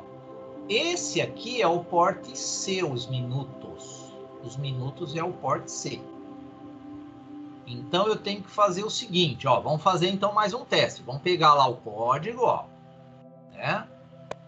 Então, eu posso fazer o seguinte teste aqui, ó. If, ou não, eu posso usar o próprio aqui, esse próprio if aqui, ó. Aqui tem uma ação, que é porte D igual a 0. Né? Agora eu quero pôr mais ações aqui, ó, a dúvida do colega. Eu quero pôr mais ações agora para essa, quando essa condição for verdadeira. O que eu faço? Eu tenho agora que usar as chaves. Olha lá. Abre a chave e não esquece de fechar. Já abre e fecha. Ó. Já abri e já fechei a chave desse if aí. Vou deixar ele primeiro aqui, o porte D, igual a 0. E quando for 60, eu quero que incremente uma unidade do porte C. Aí eu escrevo porte C mais, ponto e vírgula. E agora a gente tem que habilitar aqui o restante dos, né, do setup aqui que eu tinha desabilitado. Então eu vou no uncomment. Olha lá, o uncomment ele tira os comentários. Agora eu estou trabalhando também com o porte C, então não pode esquecer, né, de pôr o tri C e o porte C. Professor, então, pode falar. Há pouco na parte teórica, né, o professor falou o incremento. Eu verifiquei que é tudo em decimal, né? Esse porte D incrementa 1, depois 2. Isso. Tudo em decimal, né? Mas isso é do próprio registrador, né? Isso aí, é o registrador de 8 bits. Se você fizer a ligação dos LEDs seguindo o bit 0, o bit 1, começando o bit 0 à sua direita, e montando a sequência à esquerda até o bit maior que você tiver, aí ele vai te colocar na ordem binária. O que você não pode é lá no seu circuito, olha aqui a ordem que tá, ó, RD0, RD1, ó, voltando aqui, ó, RD0, RD1, RD2, RD3, RD4, RD5. Tem que estar nessa ordem. O lado direito é o menos significativo. Né? É o bit menos significativo. E o lado esquerdo é o mais significativo. Ó, agora eu vou trabalhar com esses minutos aqui também. Então, quando der 60 aqui, ele vai incrementar 1 minuto. E olha só o porte C que eu estou usando. RC0, RC1, RC2, 3, 4 e 5. Se você inverter as ordens aqui, aí você não vai saber o que é o que aí do... que valor binário que ele está te representando. Você não vai saber o que valor binário que ele está te representando, tá? Ele tem também aqui, pessoal, 2 LEDzinhos para ficar dando aquele pulsinho de frequência aqui, ó. Eu coloquei 2 LEDs em série. Deixa eu melhorar aqui. Esse aqui, ó. Esses 2 LEDs em série é aqueles pontinhos que fica piscando, né? Entre a hora e o minuto, né? Quando você vê um relógio digital, às vezes tem um pontinho no meio piscando. Então eu coloquei 2 LEDs em série, põe um resistorzinho de 40 ohms, aí você limita a corrente aqui a uns 10 mA aí no máximo, tá? fazendo essa ligação aqui. Então vamos lá, voltando lá. A ligação tem que ser nessa ordem aqui, senão você não vai ter a visualização do binário aqui. Voltando aqui para o nosso código, então o que eu fiz? Agora eu usei as chaves. Ó, eu abri a chave aqui e fechei aqui desse if. E dentro, agora eu coloquei o port D igual a 0 já tinha. Só que agora vamos colocar port C++. Então ele vai, depois de 60 segundos, ele vai gerar 1 minuto. Então vamos compilar e ver ele funcionando. Ele está ainda com aquela frequência de 300 mili, né, para ser um pouquinho mais rápido. Quando der 1 segundo aqui agora, observem que vai ligar 1 minuto, porque por enquanto está 0, né? Está 0 hora, 0 minuto e alguns segundos aqui. Ele vai começar sempre no 0 aí, na meia-noite, né?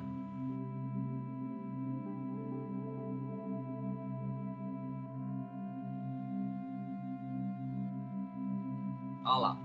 Quando deu 60, ele zerou. Mas o 60 não apareceu aqui, hein, pessoal? Apareceu o 59 só. 59 é 11101. Então, quer ver? Vai dar mais 60 segundos. O que vai acontecer aqui? Vai acender o M1. Porque vai ser 10. 10 é o 2, né?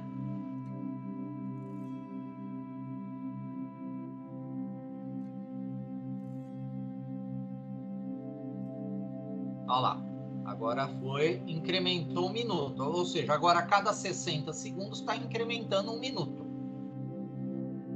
Então, o que vocês precisam fazer é melhorar agora esse código.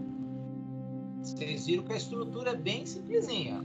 É para treinar essas lógicas aí, hein, pessoal? Treinar esses testes condicionais que é o que ele está fazendo aí. Está testando condição, está falando, oh, deu esse valor, opa, então faz isso, ou faz aquilo. É isso que ele está fazendo. Então, vocês têm que agora monitorar o valor do port C. Se o port C for 60, o que tem que fazer? Incrementar o port A, que é o RA aqui, ó. O port A é as horas. O port C é os minutos. O port D é os segundos. Isso aí está descrito aí no próximo slide, eu vou falar para vocês. Tá?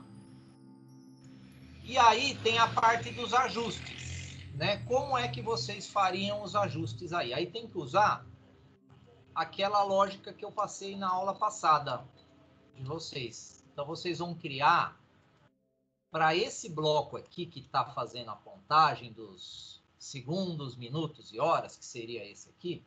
Vocês vão fazer o seguinte, abre um while aqui, ó. Tem que ser em minúsculo. While. Aí vocês criam uma variável. Ajuste igual a 0. E aí você abre e fecha o bloco aqui, ó.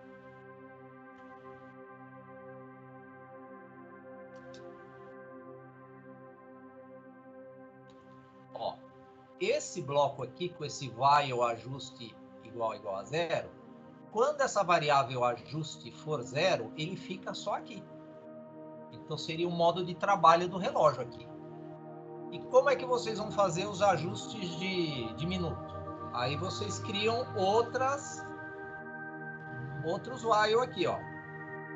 While ajuste igual a 1.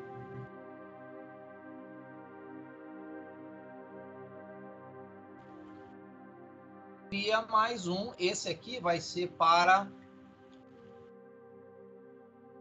ajustar minutos. Esse while aqui. E faz mais um while igualzinho esse aqui, ó.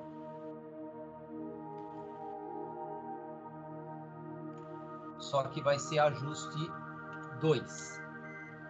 E esse vai ser ajustar hora. Ajustar o segundo não precisa, né? A princípio, deixa o código mais... Quem quiser fazer um ajuste de segundo, fica à vontade também. Eu fiz o seguinte. Quando eu faço o ajuste do minuto ou da hora, ele já zera os segundos. né? Então eu fiz isso aí. Então vocês vão ter que manipular essa variável ajuste. Se o ajuste for 0, ele fica no relógio funcionando. Se o ajuste for 1, o que vai acontecer? Ele tem que ajustar uns minutos. Aí eu fiz assim, ó. If para ajustar os minutos, o incremento é o B2 que eu chamei, que eu usei a diretiva define, que vai ser o RB2, tá? Se eu pressionar o B2 dentro do ajuste, ele vai fazer o port, aí vamos ver é o C, port C++, ele faz o port C++. Não esqueçam de pôr o delayzinho de 200 mili, tá bom? Para fazer o debounce, tá? Então, olha só. E como é que você entra no ajuste igual a 1, você estando aqui? Estando no ajuste igual a 0. Então, no ajuste 0, aí você cria também um if aqui, ó, testando um botão. Que nem para ir para o ajuste minuto, eu peço o botão B0, que é o RB0. Então, vocês vão fazer isso, ó, estando no relógio funcionando. Se o B0 for pressionado, o que vai acontecer? Ajuste igual a 1. Olha só, se o B0 for pressionado, o ajuste vai para 1. E aí você sai desse while e vem para esse do ajuste minutos. E aí você fica parado aqui, ó. Você fica parado aqui esperando apertar o B2 para incrementar. E você consegue incrementar o valor dos minutos. E para sair daqui e voltar pro relógio. Aí você faz um outro if aqui, ó. Faz o if. O voltar vai ser o B3. Eu vou falar já isso para vocês. O voltar vai ser o B3. Se o B3 for pressionado, você faz assim, ó, ajuste igual a 0. Aí você sai daqui e volta para cá. Se o B3 for pressionado, ó, você sai daqui e volta para esse while de cima. Entenderam como é essa lógica do ajuste, pessoal? Então, mas primeiro, façam o seguinte. Primeiro, trabalhem só nesse... Façam o relógio funcionar, mesmo ele começando tudo no 0. Vê se ele funciona direitinho. Aí vocês diminuem o tempo aqui para ele ir bem rapidinho, né? Principalmente para testar as horas aí. Aí você põe 2 milissegundos aqui, para ele bem rapidinho, tá? Então, a proposta, eu vou demonstrar ela como é que ele está funcionando. Esse código aqui, ele é o código que cuida dos segundos, tá? Então, ó, o segundo já está pronto aqui.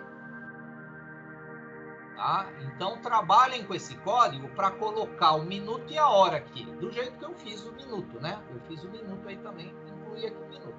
Então, vocês incluem a hora. Funcionou? Aí vocês vão para esses while que eu falei para criar os ajustes. Porque a ideia é a seguinte, ó, projeto do relógio binário completo. O port D de dado, o port D, ó, ele vai apresentar no sistema binário os segundos, de 00 a 59. O C, ele vai apresentar também no sistema binário os minutos de 00 a 59. O A, de 1 a 12. Né? Porque esse sistema de 12 horas, ele vai de 1 a 12, não tem o 0, né? O pino RE0 apresenta a frequência do relógio, é aqueles LEDzinhos que eu coloquei em série lá para ficar ligando e desligando, ligando e desligando. O RE1, ele informa o ante-meridien, que é antes do meio-dia. que é da meia-noite ao meio-dia, tá? O AM é da meia-noite ao meio-dia. O RE2 é um LED que indica o post-meridien, que é depois do meio-dia, do meio-dia à meia-noite. Porque como a gente está trabalhando esse sistema de 12 horas, então eu tenho que ter essa informação, né? Ah, é 3 horas, mas é 3 horas da tarde ou da madrugada? Então é esses dois LEDzinhos que vão dizer isso aí. O RD6 informa é um LEDzinho que acende e fala que você está no ajuste. Você está lá no ajuste de minuto ou no ajuste de hora. E os botões, o B0 ajusta o minuto. O B1 ajusta a hora. O B2 incrementa. Incrementa o quê? Depende do menu que você tiver. Se tiver no menu de minuto, ele incrementa minuto. Se você estiver no menu de hora, ele incrementa hora. E o B3, ele volta no modo relógio. Né? O B3, ele volta para o início. Então, essa é a proposta aí para vocês trabalharem hoje. Deixa eu agora mostrar esse código aqui, ó, funcionando. E vamos testar os botões aí.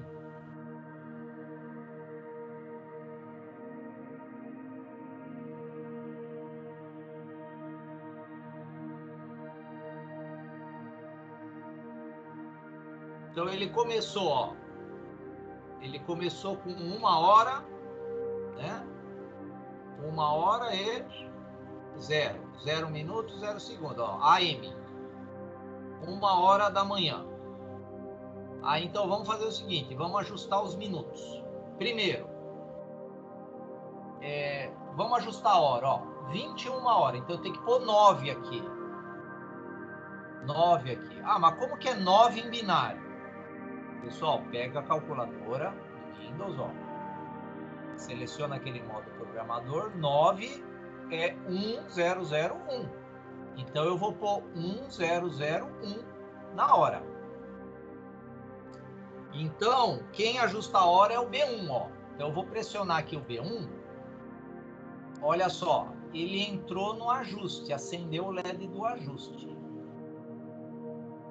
Agora eu uso o B2 para incrementar as horas. Ó, vou apertar o B2. Olha lá, tava 1, foi para 2, 3, 4, 5, 6, 7, 8, 9, 10. Pulou. Eu preciso aumentar o meu bounce lá. Deixa eu voltar aqui, ó. Ah, e outro detalhe, ó, depois que ele virou a primeira 12 horas, ele foi para PM, que tá certo, né? Eu ia precisar mesmo. Que agora é PM, ó, ele mudou o LED para PM também. Então 9 é 1001. Tá aí, ó. Ajustei a hora. 1001 é 9 horas. Aí eu vou voltar para o modo relógio, ó, B3, ó. Voltei, começou a trabalhar a cada 1 segundo, ó, aqui aqueles LED de frequência, ó, fica ligando e desligando, ligando e desligando. Então ele está no modo de frequência aí trabalhando. Então ele está marcando 9 horas, PM, 0 minutos, só que não é 0 minuto, é 7, né? Então vamos ajustar agora os minutos. Olha lá, ajuste minuto é B0, então vou pressionar aqui o B0. Olha lá, o LED de ajuste acendeu. Então eu vou agora apertar o B2 para incrementar esses minutos aí, ó. Tava no 0, foi para 1, 2, 3, 4, 5, 6, 7. 21 e 7, né? Que é 9 e 7. E vou voltar para o modo relógio agora. Ele zera também o segundo. Sempre que eu volto, eu pus lá uma opção de zerar. Então, o meu relógio está ligado, está ajustado com o horário de agora, pessoal. Olha lá. 9 horas, 7 minutos, PM. E aqui está os segundos indo até 59, aí zera, está indo assim. Tá? Então, porque vai fazer um relógio, mas não tem ajuste, não fica legal, né? Você tem que ter pelo menos esses controles de ajustes. tá? Pessoal, dúvidas tá fácil, não tá? Vão treinar e vão ir tirando as dúvidas, tá, pessoal? A aula toda ela tá gravada, depois eu já deixo lá para vocês, quando precisar, dar uma reassistida aí nos nossos assuntos aí, tá? Então hoje é o nosso reloginho binário, né? A aula passada foi um gamezinho, né? Então toda aula de sexta tem uma novidade aí para vocês. Ó, já vai dar. O arquivo é aulas 06A, né? Isso, legal. Tá lá na pastinha de arquivos. Aula 6A. Isso aí. 6A, HW. Ó, eu tô monitorando os segundos aqui. Já vai dar 59 e zerar e vai mudar os minutos aqui, ó.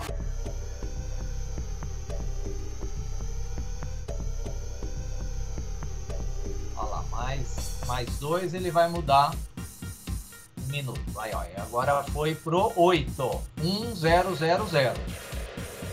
1000 é 8. A calculadora do Windows também te dá essa informação, né? O que é esse número aqui binário? Você vai lá e coloca no bin, ó, seleciona o bin na calculadora e escreve lá 1000. Olha lá, em decimal é 8, em hex é 8, em octal é 10 e assim por diante.